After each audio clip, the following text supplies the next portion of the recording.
Hello guys, तो मैं Sophia personal tutor से आपके लिए केमिस्ट्री की एक और नई वीडियो के साथ में, और हम यहाँ पर पढ़ रहे हैं कोलराश लॉ की एप्लीकेशंस को। कोलराश लॉ की एप्लीकेशंस हम यहाँ पर पढ़ने वाले हैं।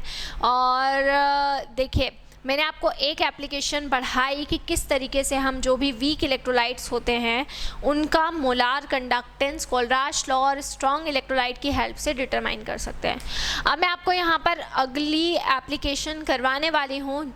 ये वाला जो टॉपिक आपका, ये वाली जो एप्लीकेशंस रहेंगी, ये थोड़ी आपके इक्विलिब्रियम चैप्टर से कनेक्ट करेंगी।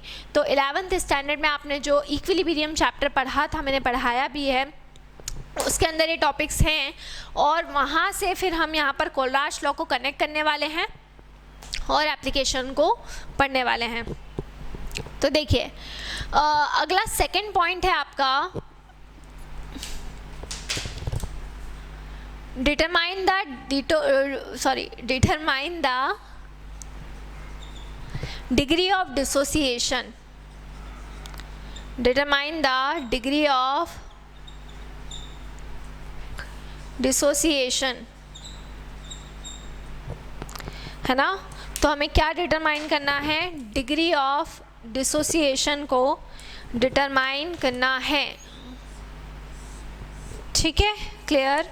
और अगर हम बात करेंगे डिग्री ऑफ डिसोसिएशन की, determine the degree of dissociation, तो डिग्री ऑफ डिसोसिएशन को यहाँ पर हम किससे रिप्रेजेंट करेंगे? अल्फ़ा से रिप्रेजेंट करेंगे।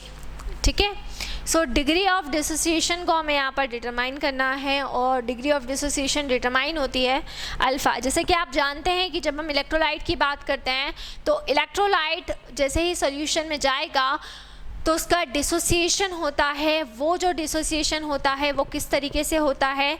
ये जो डिसोसिएशन होता है वो केटायन में होता है और एनायन में होता है। तो कोई भी इलेक्ट्रोलाइट केटायन और एनायन इन दोनों में जाकर क्या हो जाता है? डिसोसिएट हो जाता है। सो बस उसी की डिग्री क्या होगी वो हम यहाँ पर निकालने वाले हैं। तो इसका जो फॉर्मूला होता है वो होगा, ठीक है, मोलार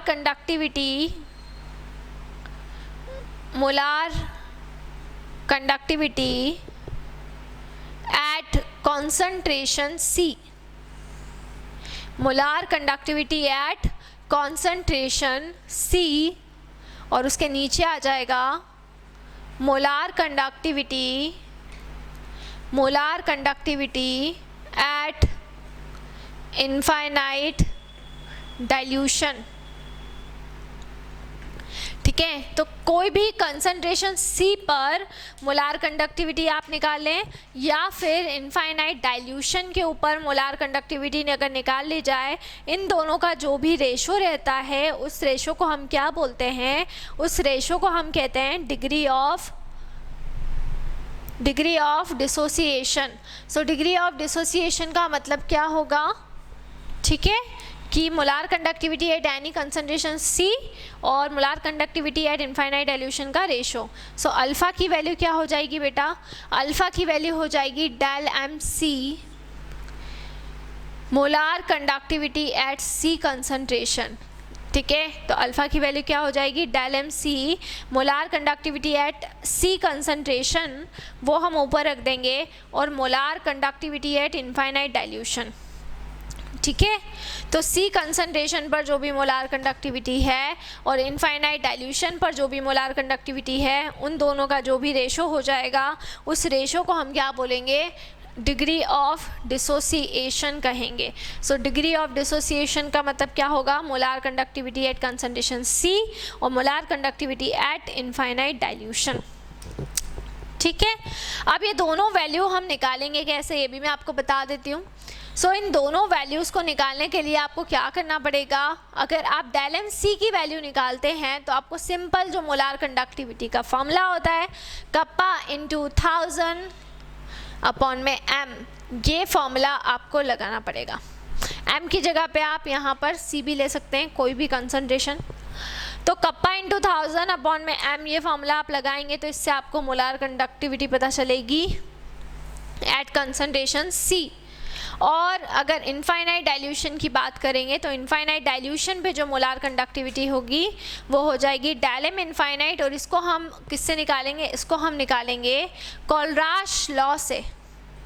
ठीक है, वो जो भी हमारा फॉर्मूला होता है उसके थ्रू हम यहाँ पर निकाल लेंगे, है ना। तो आपको याद रखना है कि डेल एम सी की जो वैल्यू निकलेगी वो इस फॉर्मूले से निकलेगी, और जब हम डेल एम इनफाइनाइट की बात करेंगे तो उसको हम कैसे निकालेंगे, उसको हम कोलराश लॉ की हेल्प से यहाँ पर डिटरमाइन करेंगे, ठीक है। तो इससे हमें पता चल जाएगा हमारा डिग्री ऑफ डिसोसिएशन, ठीक है। अब इसके बाद हम निकालेंगे डिसोसिएशन कांस्टेंट। अगला हमारा एप्लीकेशन होता है कैलकुलेशन ऑफ डिसोसिएशन कांस्टेंट। ये हमारी नेक्स्ट एप्लीकेशन होगी कि हम डिसोसिएशन कांस्टेंट को किस तरीके से करवाते हैं। तो ये आप लोगों को समझ में आ गया होगा, ये मैंने आपको करवाया डिग्री ऑफ डिसोसिएशन हम कैसे निकालेंगे। सो डिग्री ऑफ डिसोसिएशन को निकालने का जो फॉर्मूला रहेगा वो यही रहेगा। आपको कोई भी सी कंसंट्रेशन पर मोलार कंडक्टिविटी को डिटरमाइन करना है, और आपको इनफाइनाइट डाइल्यूशन के ऊपर मोलार कंडक्टिविटी को डिटरमाइन करना है, और उन दोनों का जब आप क्या करेंगे, रेशो निकाल लेंगे। सो उन दोनों का जो भी रेशो रहेगा वही आपका कहलाएगा डिग्री ऑफ डिसोसिएशन, ठीक है। इतना आपको आया समझ में, है ना। चलिए अब आगे बढ़ते हैं नेक्स्ट।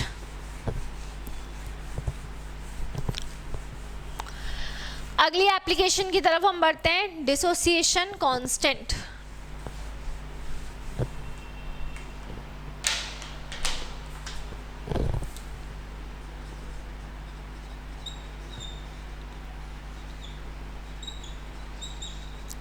ठीक है, ये हमारी होगी एप्लीकेशन नंबर 3।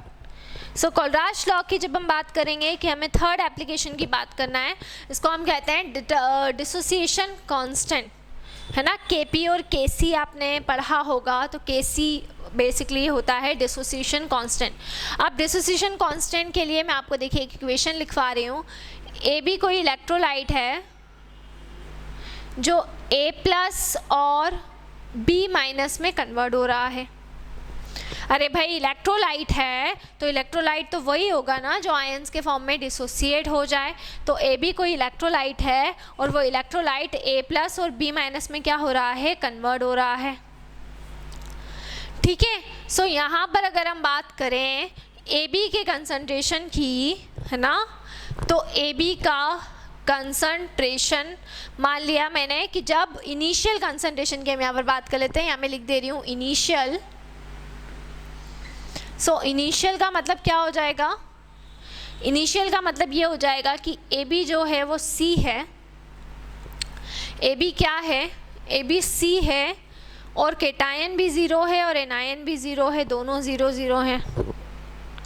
तो ए बी यहाँ पर सी है और केटायन भी ज़ीरो है और एनायन भी क्या है, ज़ीरो है। पूरा जो इनिशियल कंसंट्रेशन है, क्यों ऐसा क्यों, क्योंकि जो प्रोडक्ट है वो जो रिएक्टेंट है वो भी प्रोडक्ट में कन्वर्ट नहीं हुआ है, और रिएक्टेंट प्रोडक्ट में कन्वर्ट नहीं हुआ है, इसलिए यहाँ पर इसको हम सी बोल रहे हैं, इसको हम ज़ीरो बोल रहे हैं और इसको भी हम ज़ीरो बोल रहे हैं, ठीक है, क्योंकि कन्वर्जन अभी नहीं हुआ है। अब इक्विलिब्रियम पे मान लेते हैं, इक्विलिब्रियम पे कंसंट्रेशन क्या हो जाएगा, ये हमने इक्विलिब्रियम चैप्टर में पढ़ा हुआ है।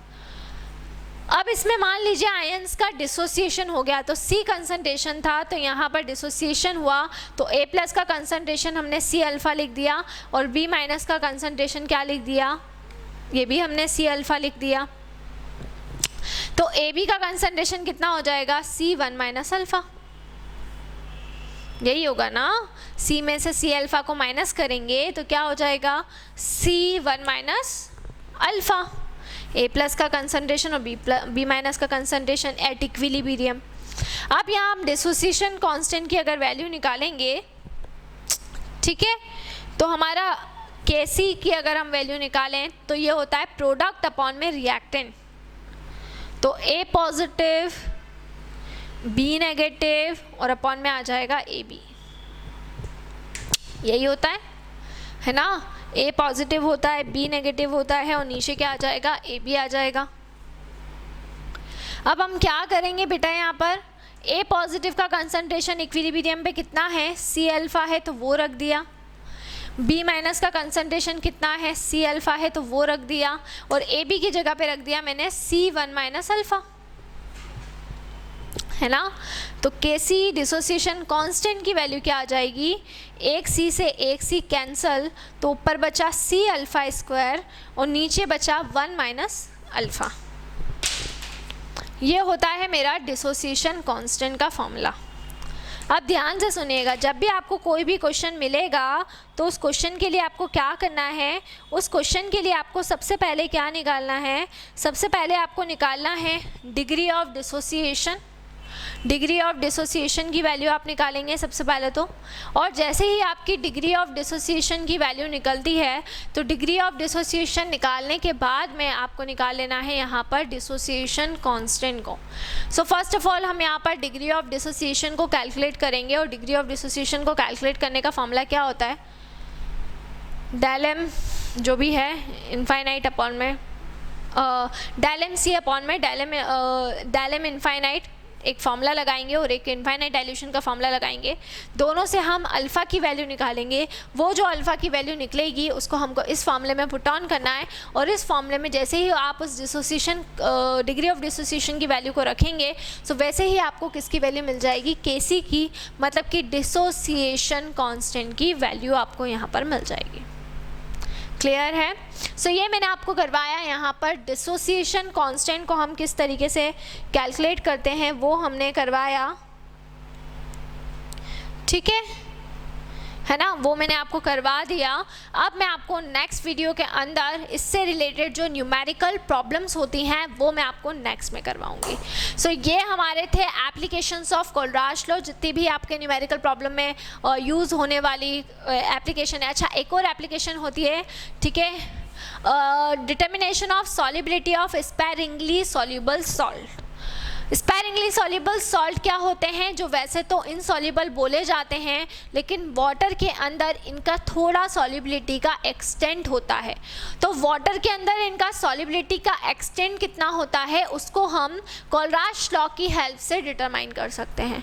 अब वो जब मैं भी आपको आगे न्यूमेरिकल प्रॉब्लम्स वगैरह करवाऊंगी उसमें मैं उस टॉपिक पे आपसे बात करूंगी, लेकिन अभी आपको ये तीन जो हमारी एप्लीकेशंस हैं कि किस तरह से हम वीक इलेक्ट्रोलाइट का कोलराज लॉ की हेल्प से कंडक्टिंग पावर निकालते हैं, फिर किस तरीके से हम जो हमारा ये डिग्री ऑफ डिसोसिएशन और डिसोसिएशन कांस्टेंट निकालते हैं, ये आप अच्छे से कर लें। इसके बाद में मैं आपको नेक्स्ट वीडियो में और कुछ टॉपिक्स को करवाने वाली हूँ। सो इसी तरह से जुड़े रहिए हमारे साथ में, वीडियोस को लाइक करते रहिए, चैनल को सब्सक्राइब करना ना भूलें। कोई भी डाउट कोई भी क्वेरी हो उसे आप कमेंट बॉक्स में डाल सकते हैं, और अगर आप हमसे ऑनलाइन होम क्लासेस पढ़ना चाहते हैं तो हम आपको ऑनलाइन होम क्लासेस की फैसिलिटी भी प्रोवाइड कर रहे हैं। हमसे ऑनलाइन होम क्लासेस पढ़ने के लिए डिस्क्रिप्शन में जाकर सारी डिटेल्स ले लें और हमसे कांटेक्ट करें। आपको कोलराज लॉ पूरा स्टार्टिंग से, पहले बेसिक्स की एक वीडियो है, फिर कोलराज लॉ की वीडियो है, एंड फिर एप्लीकेशंस हैं उसकी दोनों, तो ये इसी 4 वीडियोज़ हैं। तो स्टार्टिंग से आप बेसिक से एंड तक पहुँचेंगे तो आपको एक एक चीज़ एकदम क्लियर हो जाएगी, और फिर कल हम इसके क्वेश्चंस करने वाले हैं तो आपको कोई प्रॉब्लम नहीं होने वाली है। इसके अलावा सॉलिड स्टेट आपको करवा दिया गया है, तो प्रीवियस सेक्शन में जाकर सॉलिड स्टेट्स की जो भी वीडियोस हैं वो आप वहां पर जाकर देख सकते हैं। तो वहां से आपको सॉलिड स्टेट का जो भी टॉपिक है वो पूरा कंप्लीट कर लेना है। So stay home, stay safe, thank you so much. और दूसरी चीज़, कोई भी डाउट कोई भी क्वेरी हो उसे आप बिल्कुल कमेंट सेक्शन में डालें, और कोई टॉपिक अगर मैंने नहीं पढ़ाया है तो वो भी आप कमेंट सेक्शन में डाल सकते हैं। Thank you.